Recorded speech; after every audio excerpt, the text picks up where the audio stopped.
तर मी इथे MDF बोर्डला black कलरने colouring करून घेतलेली आहे आणि त्यानंतर इथे मेजरमेंटसुद्धा करून घेतलेले होते आणि इथे मी हे काजळ घेतलेलं आहे याने आपल्याला नजर लागणार नाही आपल्या क्राफ्ट्सला. गंमत करते आहे.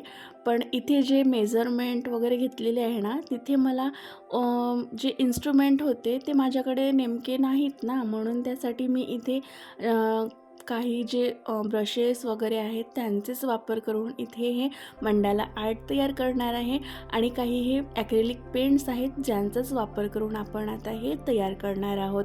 तर इथे जे काजळाचे बेस म्हणजे खालचे तड असते, बूड म्हणतो आपण त्याला, त्याने मी इथे हे कलरिंग ॲड करून घेत आहे. म्हणजे माझ्याकडे काही इन्स्ट्रुमेंट नव्हतेच ना, म्हणून मी हे काजळाचाच वापर करून घेतलेला आहे. आणि त्यानंतर इथे ज्या ब्रशचे टोक असतात त्यांचासुद्धा वापर करून आपण इथे छोटे छोटेसे डॉट्स तयार करून घेऊ शकतो.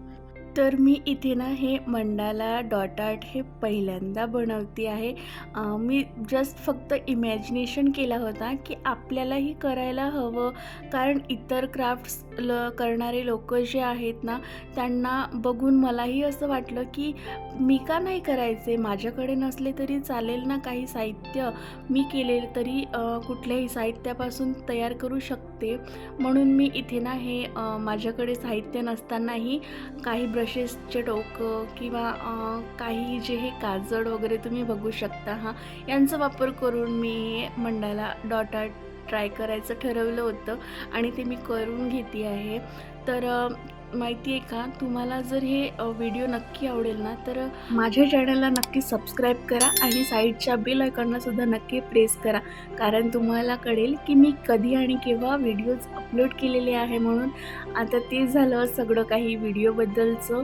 तर आता ना म्हणजे जे बिगनर्स असतात त्या लोकांनाही काही कल्पना नसते, जशी मला या आर्टबद्दल मला काही कल्पना नव्हती.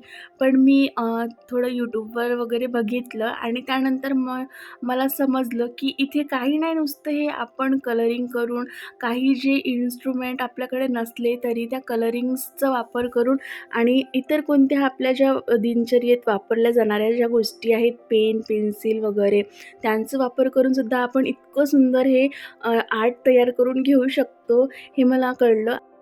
आणि हे आर्ट मी तयार करून घेतले आणि तुम्हाला पुन्हा सांगू इच्छिते की याआधीचं व्हॉइस ओव्हर माझं झालेलं होतं ते, त्यानंतर मी थोडं स्टॉप करून घेतला होता, थोडा ब्रेक घेतला होता आणि त्यानंतर आता मी व्हॉइस ओव्हर करते आहे, कारण माझा आवाज एकदमच बसलेला होता, गळा बसलेला होता.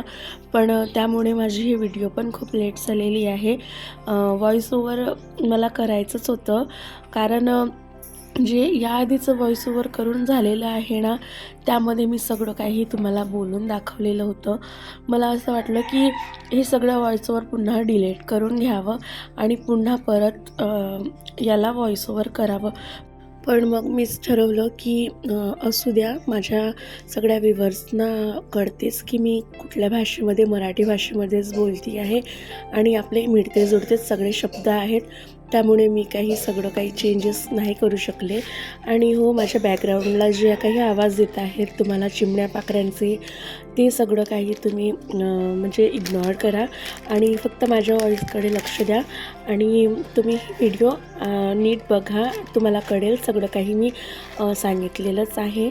यापुढे ना तुम्हाला जे व्हिडिओमध्ये दिसते आहे ते तुम्ही स्टेप बाय स्टेप फॉलो करून हे मंडाला डॉट आर्ट ट्राय करू शकता. हे खूप इझी आहे, जास्त हार्डही नाही आणि मी ज्या पद्धतीने बनवलेलं आहे ते मी खूप सोप्या पद्धतीने बनवलेले आहे, तसेच तुम्हीही याला बनवून घेऊ शकता. आणि हो, तुम्हाला थोडीशीही व्हिडिओ आवडलेली असेल तर तिला नक्की लाईक, कमेंट, शेअर करा. आणि हो, माझ्या चॅनलवरती तुम्ही नवीन असाल तर माझ्या चॅनललासुद्धा नक्की सबस्क्राईब करा आणि हो, बाजूच्या बेल आयकॉनलासुद्धा नक्की प्रेस करा, कारण तुम्हाला कळेल कधी आणि केव्हा मी व्हिडिओ अपलोड केलेले आहे म्हणून. आणि यानंतरच्या ज्या काही व्हिडिओज असतील त्यांना व्हॉइस ओव्हर असेलच असे नाही, कोणत्या व्हिडिओला असेल, कोणत्या व्हिडिओला नसूही शकते. म्हणजे माझा आवाज जोपर्यंत रिकवर होत नाही तोपर्यंत मी व्हॉइस ओव्हर करू शकणार नाही. त्यासाठी मी आत्ताच सगळ्यांना माफी मागते आणि तुम्ही सगळं काही समजून घेणारच आहात हे मला खात्री आहे. तर अशा प्रकारे आपला मंडाला डॉट आर्ट हा तयार आहे. तर चला बघूया याचं फायनल लुक.